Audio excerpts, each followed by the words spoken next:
Hello folks, it's Chris in Arena Recording Studio. Just thought I'd throw this video together quickly to help singers that are going to do some vocals in any recording studio. These are my 5 pet hates that make the session very frustrating and not flow and get the best results out of the singer.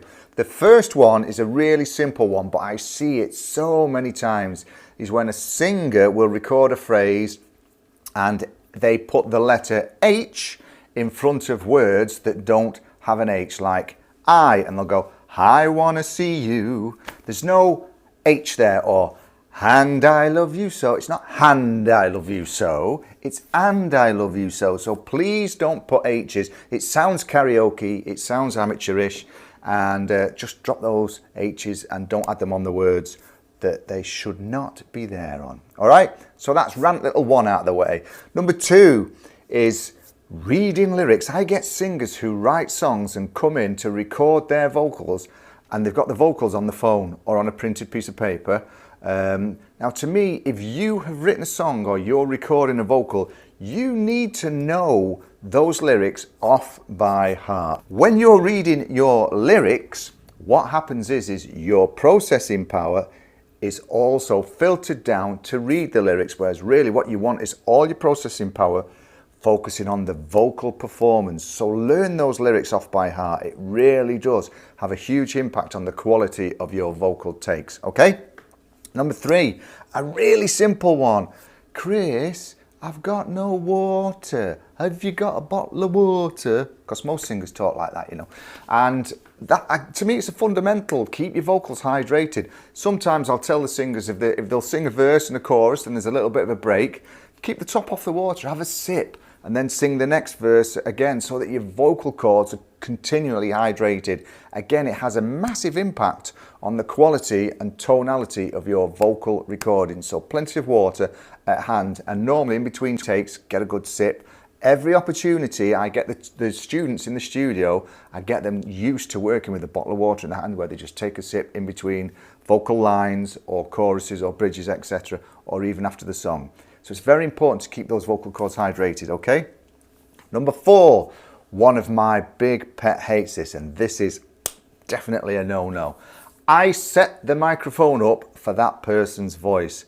Then they walk in the vocal booth and they get hold of the microphone. After we've set it all up, they get hold of the microphone and they go, and they move it up and down, back and to, and totally destroy the positioning of the microphone. Now, I set the microphones up for specific singers. If I've got a resonant chest singer, the microphone's going to be pointing down at the chest, you know, to capture that resonance. Then when the singer comes in and tilts it up or moves it around, they've totally undone all that. So do not ever touch the vocal microphone in the vocal booth without asking the engineer or the producer's permission. And I would pretty much say 9 times out of 10, they'll say, just leave it alone, it's okay. All right, so that's number 4. And number 5 is, and I see this so many times, and again, it's down to you this, and the 5th one on my list is giving up when you're in the studio.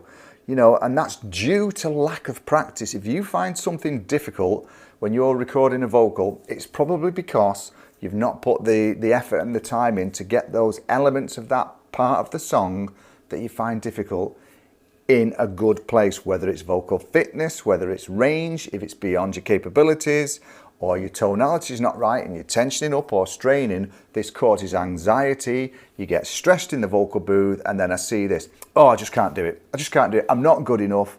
I shouldn't be in here. I've wasted money, blah, de, blah, blah, de, blah. It's not that at all. That is lack of preparation on your part. You should know before you pick the phone up and book a session with me in Arena Recording Studio that you can sing those vocal takes. If you can't sing them, then it's a total waste of your time and my time, and you don't get a quality product. So preparation all the time in the studio is the key element. Always make sure you know exactly what you're going to do throughout your recording session. Don't come in and wing it and then say, well, you can fix that in post-production, you can auto-tune that, and you can swap that for this and do that for the other.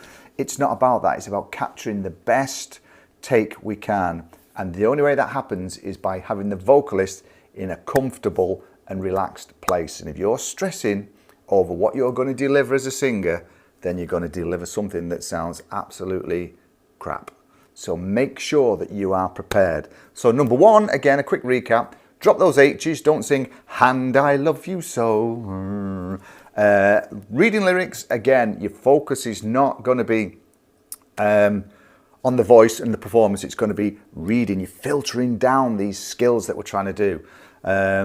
Hydration, make sure you've got plenty of water. The fourth one, don't move that microphone. Leave the microphone there or ask permission, because there's a reason why that mic is set up in that position, okay? And then giving up, which is down to basically, the last one is giving up, which is down to basically a lack of preparation and not understanding the concept of recording your vocals in your session. If you are unsure of anything when you're going in a studio, just ask me or ask the guys that you're going to work with. They're more than willing to help you, because at the end of the day, we all want you to achieve a brilliant musical product. So if you take those little tips on board, you'll find that things will flow a lot easier in your recording sessions, and hopefully with the right guidance and the right producer or engineer, you'll get a stunning vocal take and it'll sound amazing and you'll be more than happy with what you've got. So from me, Chris, take those little notes on board, and as always, I like to say thanks for watching. Please give the channel a like and a subscribe, and as always, stay safe, stay well, and keep on rocking in the free world.